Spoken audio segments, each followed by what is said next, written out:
celebrating 20 years of possibility. I'm Erik Ainge, and I believe anything is possible.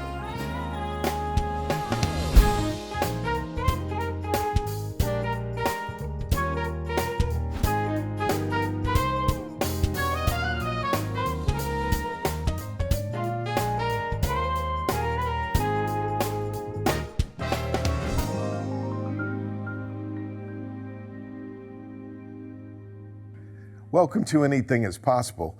These are stories of possibility, great stories about great people whose lives prove that anything is possible. My guest today is Erik Ainge. Welcome to the broadcast. Hey, What's listen, up, man? You're from out west.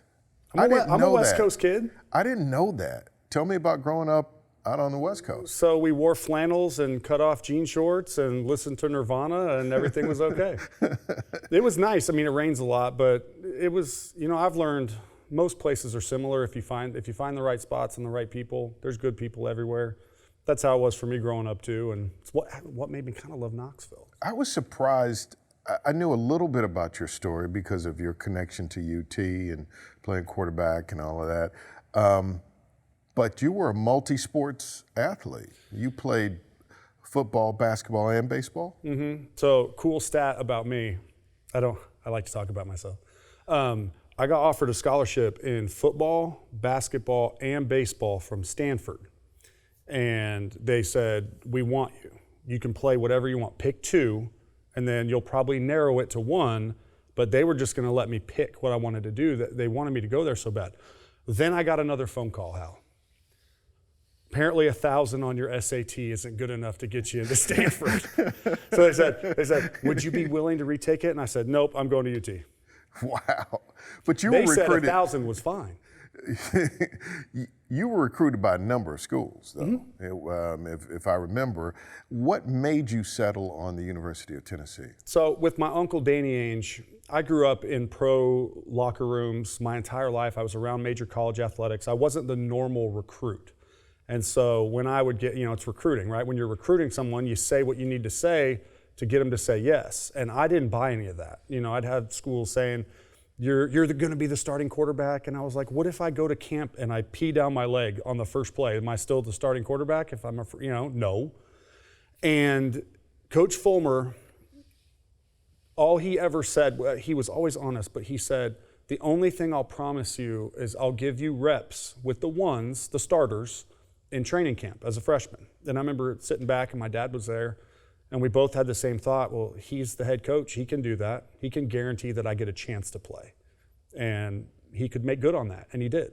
And I believed him. All these other coaches are saying what they need to say to try to get you to come, and Coach Fulmer had such a machine here. He wanted me, but it's not like he needed me, and I kind of liked that.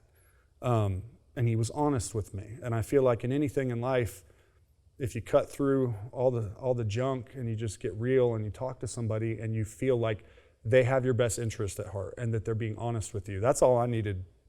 And then I came here and saw the fans and everybody. We played Vandy. I came on my official trip to UT. We played Vanderbilt in 2003. They hadn't beat us in like 22 years. And there was 104,000 people. And I remember saying to the gal that was hosting me, I was like, why are they all here if we know we're going to win? And she just said, because that's what we do. And I remember being like, that's so different. You brought up West Coast. I mean, Right. The American South is different. It's different in sports. It's different, period. But I fell in love with it. That's why I choose to raise my family here. So you play at the University of Tennessee, and then you go to the NFL. My NFL career was so unique. I was never going to play. I went there with a drug problem, made $500,000 as a 22-year-old. And in my drug problem, it happened innocently. But once it happens, it doesn't matter. It catches people in all different walks of life that look different, talk different areas, different incomes. Yeah, I was noting in your bio that it said drugs kind of entered your life really early. 12 years old? 12. Yeah, it's part of that West Coast thing. How does that happen? What drugs? Marijuana, alcohol, painkillers, cigarettes, a lot of different things. My problem growing up was, because I was a straight A student, you know, all-American boy, captain of every sport, offers to do everything. But when I was like 12, 13, we had like a 4 or 5 person friend group, you know, pretty normal. And all of them had older brothers that ranged from 15 to 19. So as a 12-year-old, I'm spending all this time around 15 to 19-year-olds. And you just do what they do. And that's how it kind of started. And it just kind of became what my friends did. Everybody did it. When did it move from vice to addiction? So as I was leaving UT, played real injured and leaving UT and then got into the NFL, my body was destroyed. I mean, I have 3 tears in my rotator cuff. I have screws in both of my feet. I have had 2 knee surgeries. I have a titanium pinky that goes off in the airport. And that caught me. I got caught up in it. And once you're addicted to something, you're a slave to it. And every decision you make, every dollar you spend, it all goes towards feeding your addiction. And when you're like that and you're young, I didn't know what rehab was. I'd never heard, stuff like that. You just kind of keep going and you dig the hole deeper and deeper and deeper. And what I didn't know when I was going through all that, I hadn't been diagnosed with any mental health problems. And after going through that process by the best psychologists and psychiatrists in the world, the NFL, they contract the best. And they said I had what's called rapid cycling bipolar disorder, which means if the wind blows the wrong direction, I'm off and running again. And it made it, and I heard that, but I didn't believe it. I felt like there was something wrong with me for being like that. And I was this big, tough, wild card football player, party guy. I did what I wanted when I wanted and never had any problems for it. And then that kind of came along and that kind of hit me a little bit, but I didn't take care of it. I just said, whatever.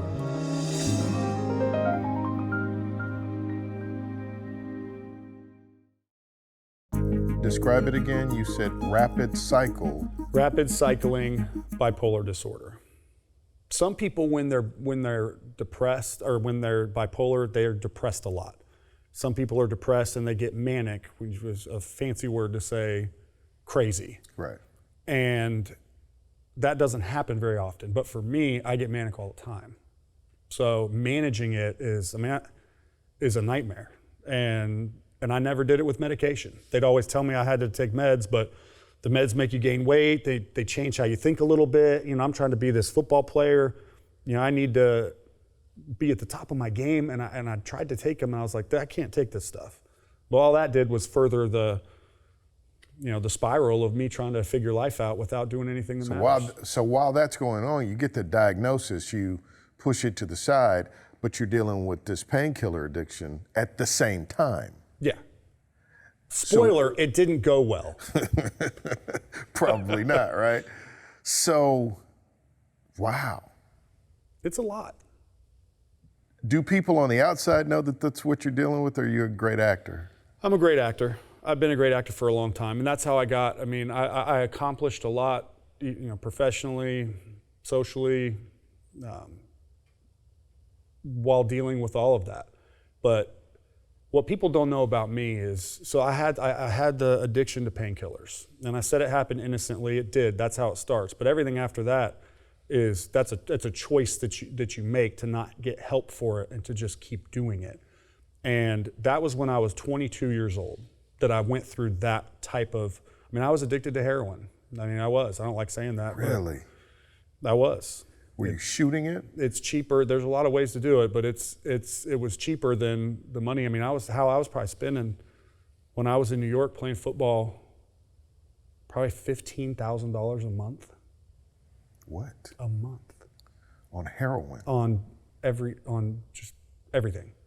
You're like a chemist. I'm going to do this to feel this way, and that to feel that way, and this to play football, and then I'm going to come home and do this, and then is there I'm going to drink with my buddies. Is there anybody in your life that is saying, E, what's up? Nobody really did. I had to be the one the very first time I ever went to rehab. There's been more than one time. It was me going to somebody finally saying, and it's because I overdosed. What? I went to the hospital. Was this an intentional overdose? Were you trying to take your life? Not that time. I have before. Not that time. But when you're doing that kind of stuff, it's reckless. It's scary. It's gross. It's dangerous. And bad things happen. We lose people just in Knoxville alone every day to it. And but back then, no one knew. So I just went to the hospital. Well, the ambulance took me to the hospital, and I went to work the next day. I went to football the next day. No one knew. No one had a clue.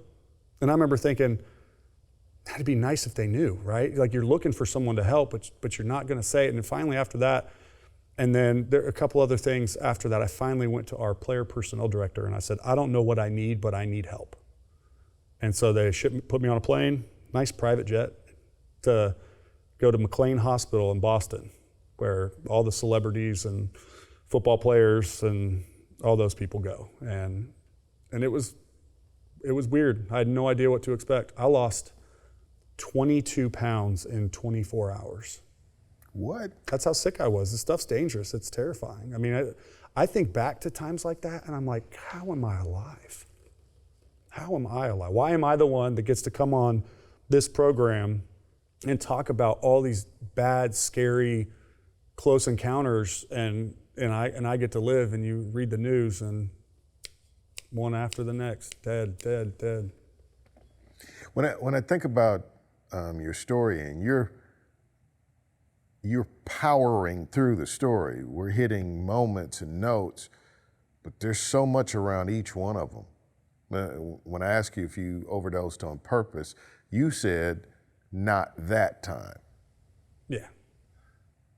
Right, that's just that sentence all by itself is an hour, right there. Oh yeah, for sure. Not that time. So you had moments where you were suicidal, where you wanted to take your life, you wanted out. Being bipolar and that depressed or that crazy manic and adding drugs and alcohol to it is what kills people.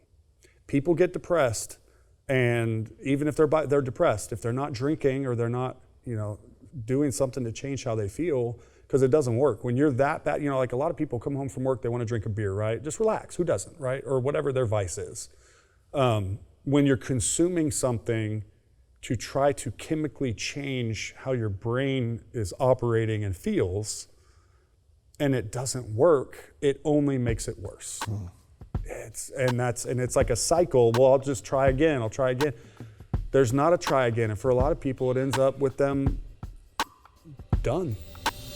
Possibility powered by Pilot Flying J, Covenant Health, Home Federal, and the Knoxville News Sentinel.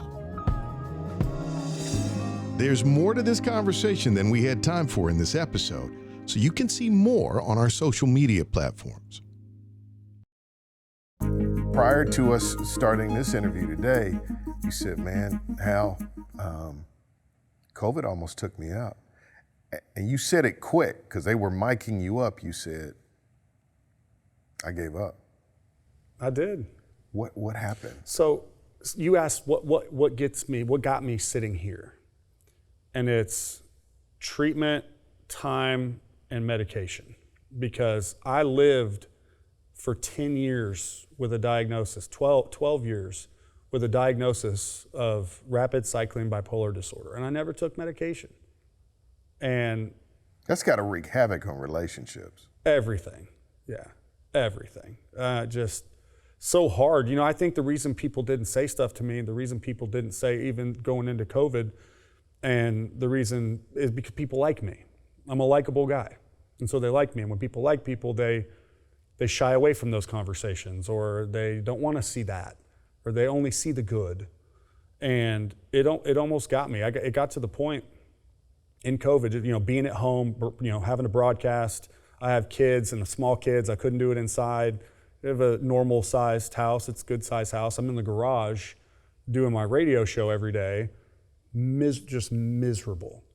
And I did a good job of not letting that come through the microphone too much. I was able to step out of that, but it just happened one day, and I was having we call them, you're cycling an episode, and I left, and I had all the drugs and guns and alcohol and everything you could need, and I gave up. I was going to be done. And So you went somewhere to commit suicide, and you whether had it's a call options. for help or, I mean, you bring a loaded gun with you, it's clearly an option. I don't think I got in my car to leave that day before I did any of that and said, today's the day I die. But if I do. But if that moment arises, I'll be ready this time instead of not ready. And Dang, wait a minute, wait. yeah, no, this is COVID. This isn't that long ago, man. This isn't that long ago. Wow. Yeah. This pretty me you see right now was not pretty me that long ago. Man, it's heavy. Look, what you just said was, I'm not going to do it, but this time, if I feel those voices jump up in my head again this time, I'm done, I'm out. Yeah, I'm out. You said you finally submitted. I finally said, all right, I'll take whatever medicine you want me to take. I mean, it literally took me almost dying to finally be like, fine, I'll do it. I'll take the medicine. And here we are 18, 19 months later, and I take the medicine religiously. I have a therapist and a psychiatrist, and I have a whole little plan for me to be the best version of me that I can be. I mean, I have 3 kids. It's hard when you go from caring about yourself to not. That's when it gets scary. When you no longer are afraid of dying. That's when it gets scary. And it did for me. And I thank God every day that you set the voice or the whatever, the moment, the feel, the vibe never came to me to do anything that severe. You know, it was already complete chaos and I was a total mess, but that's just kind of me. I'm stubborn. It took me 12 years and almost dying numerous times to finally be like, all right, clearly I don't have this under control. You know what I mean? You're like, no, I got this. No, you don't. I don't have that. I don't have it. So, but I did, and it's been an interesting process. You know, I think the hard thing for me is wondering, what if I would have submitted at 22 and taken the med, because the medication has been the entire thing. I don't do dumb, crazy stuff. Well, that's not true. I don't do as dumb or crazy stuff when I'm not struggling with my bipolar disorder. If I'd have figured that out at 22, then what would have happened? But I just, I'm not the look back guy. That was my process. I always was like that. You know, if you tell me to go slow, I'll go fast. If you tell me to sit, I'll stand up. I was that kid. I've been that adult. It's not flattering, but it is, I'm me. It is what it is. That's kind of how I am. And I had to finally step out of that and allow somebody else to help me. And anybody that's listening, that's watching, that knows somebody who's clearly struggling with mental health or something, it's really hard to force them to do anything. And you hope that the moment comes where they receive the help before they're dead. And for me, I thank God every day that I was able to receive that help because I flirted with it. Do you think you're called to help other people find that help? I've been really patient about it. This is the first time I've done anything like this since any of that kind of stuff happened. Because I used to travel and speak, but I wasn't living right, and I felt like a hypocrite a little bit. And I feel like I actually am living and walking in a way that anyone that knows me or doesn't know me would be proud of me for living. So now I am willing. This is the first time I've done this. I didn't even know I was going to talk about that. It's it's a little embarrassing. But I think it's courageous and powerful because it represents a possibility. This is what I would speak into your spirit and your experience right now is, pivots create possibilities. And God has this amazing way of leveraging what we thought was damage for something good. Yeah. Because there is a credibility and relatability that's undeniable when you've been through a fire.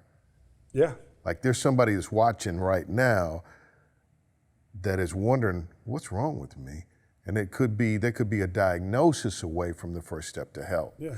There could be a person who was pulled into a life of drugs and addiction, that maybe their pride, their ego, their fear, whatever it is, has kept them from getting help. And to see a guy like you, type A, be vulnerable enough to say, I need help, and to hear it's possible to get help, it'll open up whole new possibilities. And I admire your courage to snap the chin strap and take that next play. Well, I feel like people will come up to me at a radio remote or something and say, hey, my 23-year-old son is struggling and we're trying to help him and he won't listen. I feel like watching this is for that moment. It's for the parent to understand that, or any loved one to understand that it's not a bad son. You don't have a bad daughter. He's not a bad person because he's struggling. You're not a bad parent because you can't get through to him. Just keep trying. Man, don't stop. Don't give up on him. Keep trying. That is such a good word. Just keep trying. It's hard to do. A lot of people don't want to. It's too hard. Yeah. It's too hard. Erik Ainge, thanks for being on Anything Is Possible. Anytime.